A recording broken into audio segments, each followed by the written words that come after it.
Good morning, friends. Welcome back to Karating. As you can see, today we are starting our conversation right in the kitchen, and I'm having fun with my current supervisor, our temporary last born. And this video, I'm just going to show you what our morning routine looks like, how we start our morning with a power breakfast for the two supervisors who are in charge of my life right now in the village.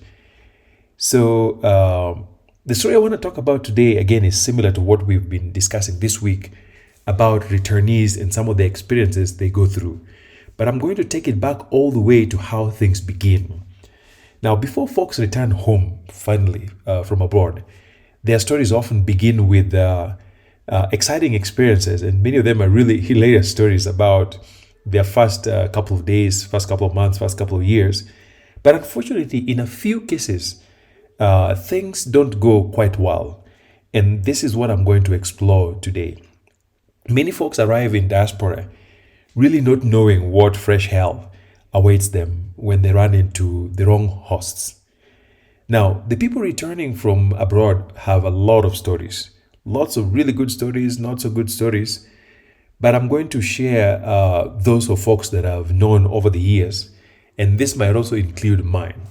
And I'm going to talk about these stories because the experiences people go through while abroad really can shape who they become when they eventually come back home.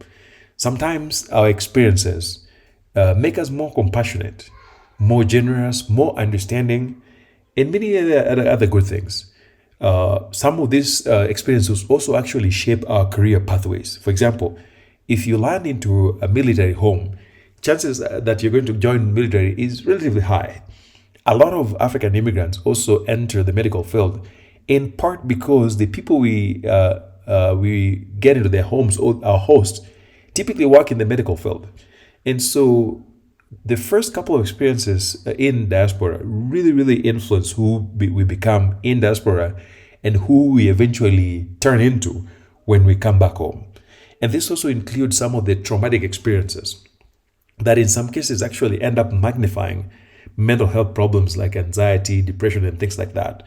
Some of us actually end up developing trust issues that we never had simply because of the host that we ran into while moving into diaspora. So as I said, these stories are vast and wide, and if you have a story out there that I'm not going to tell in the next 10 minutes, feel free to share your story in the comment sections. We would love to hear about your experiences. Now, I'm going to try to mask some of the examples I'll provide to protect the identities of the folks who may be listening to my stories. Now, in this video, I'm going to highlight four things. Number one, I'll talk about the circumstances around hosting and some things that work okay and things that don't. I'll also share specific examples of when things actually go wrong.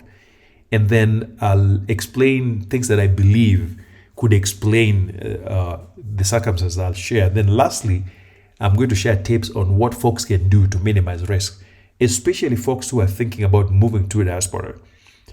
So let's start with number one, the different circumstances around moving into diaspora. Many folks actually move into the arms of relatives, whether it's close relatives or distant relatives. Typically, you talk about siblings, parents, cousins, uncles. And of course, with the distant relatives, in French, we simply describe them as watakonga. And that often means somebody you're related to, but you're not quite sure how to define that relationship. The second group are folks who move into college hostels. They live in dormitories and things like that. Others are hosted by complete strangers.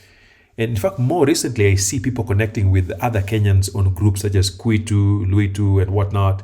And so you have complete strangers hosting a person from Kenya. Then, of course, you have friends too that host. And there's another small group of folks who simply come on their own, find apartments, and make life from there.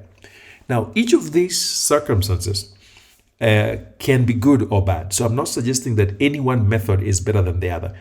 I have seen all kinds of amazing stories in different circumstances, but I've also seen real hell come out of each and every one of the examples I've shown you. So don't walk away thinking that, oh, it's better to be hosted by a family member and not necessarily live on your own. No, things can go south in any of these examples. So number two, What are some of the experiences of folks who move in with hosts right from home? The vast majority of cases that I know about are always amazing, amazing hosts. I'm sure folks have different experiences, but mine, the majority of cases, people come in and they meet really, really wonderful people who are warm, people who are willing to go to great lengths to offer support, place to stay, basic comforts, and things like that. And these amazing hosts often are willing to spend their own money with really minimal expectations. I've seen folks like my brother who even bought me my first car and had no expectation of me repaying or anything like that.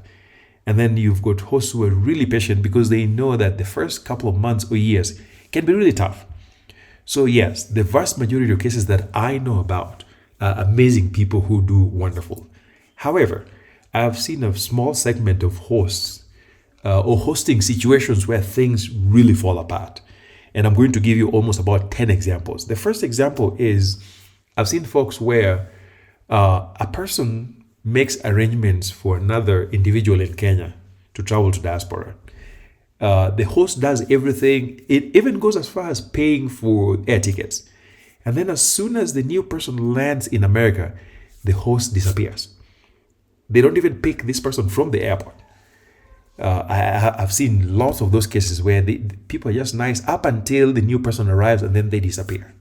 The second case is a case where the host welcomes the new person and almost right away kicks out the new person, either within a week or within a few days. When I lived in the East many years ago, a young woman kicked out her own sister out of her house within 2 days, and this was right in the middle of winter. And the sister was new to America, didn't know anybody, and she was just kicked right out into the winter. And that can be really horrific. I've also seen cases where hosts can open doors, and then as soon as the new people come in, they take away everything, including their papers, their green cards, and all that stuff.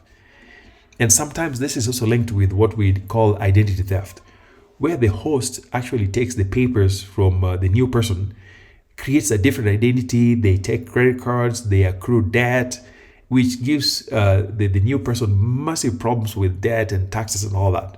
So identity theft also happens within our community as well. Then issues of physical violence, lots of things that happen. And then of course you have issues around medically fragile guests, where a person comes in, they fall sick, and then the host makes really bad decisions that end up really affecting the sick new person. There's also been cases where the hosts bring in somebody from Kenya and then they make them work for free, either as house helps, maids, or I've seen this particularly with hosts who own group homes. They bring in a person from Africa and then they make them work with very little or sometimes no pay at all. Other hosts really cut people off from their networks.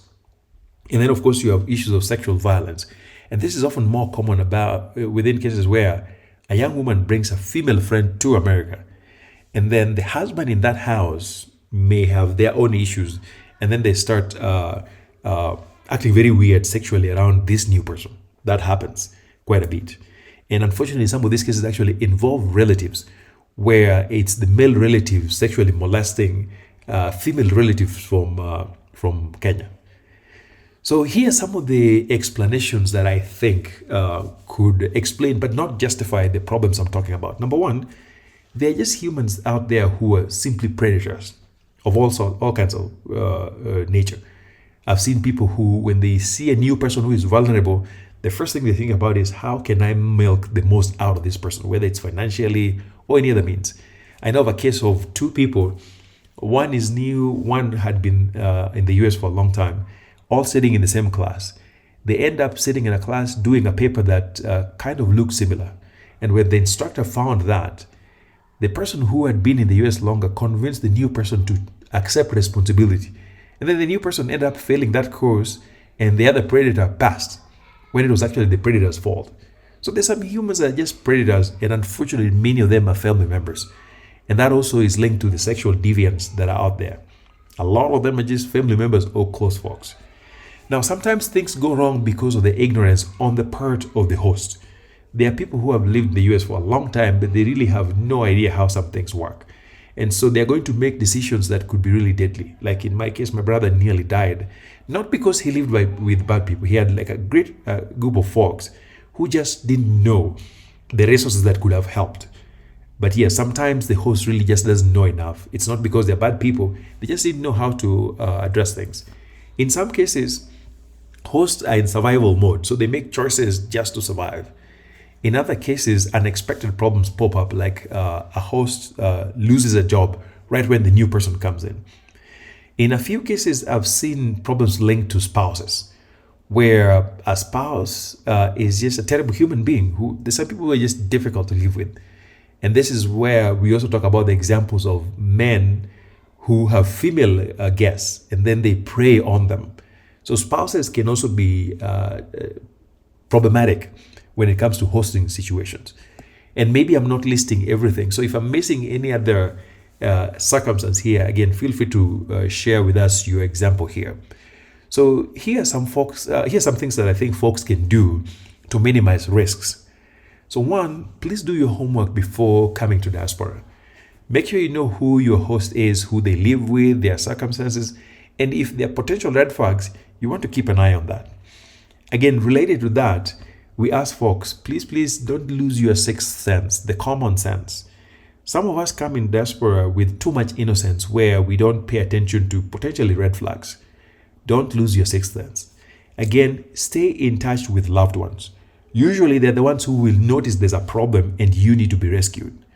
And again, you want to maintain a certain routine that is known by other folks, like maybe going to church or something, so that if something is off, somebody somewhere will notice and may act upon it. And then as best as you can, get in touch or stay connected with one or two people who do not live in the same household as you, so that in case something is off, there may be somebody who will know and do something about it. Always keep a plan B. And this applies to people who live with strangers or people who live with family. Because sometimes even your own sibling can change or things can change. So if you don't have a plan B, it might be too late to help yourself. Now, we also say that please make sure you keep some money somewhere that nobody knows about except you. Because these people who are not the best hosts, they always make sure they take away things that can allow you freedom, including your money. So have some money somewhere that nobody knows about that you can use in case of an emergency. And again, too, there's always 911. Especially in life-threatening situations, please find a way to call 911 or have somebody call 911. And then even before coming to the US or anywhere in diaspora, do your homework about where to find resources such as shelters, food pantries, medical support, clothing, and things like that. In many countries in the West, there's always options around there. So make sure you know how to get resources in case things fall apart. And then, of course, to the extent possible, stay connected with some kind of a Kenyan or African group. Usually they will notice if something is not right. And if you must, please run. There is nothing out there that is absolutely worth your life. It doesn't matter whether this is your sibling or your best friend. When you run into life-threatening situations, please run. If you have any other suggestions that I missed, feel free to share with us. And I hope I will see you in the next video. Thank you. Bye.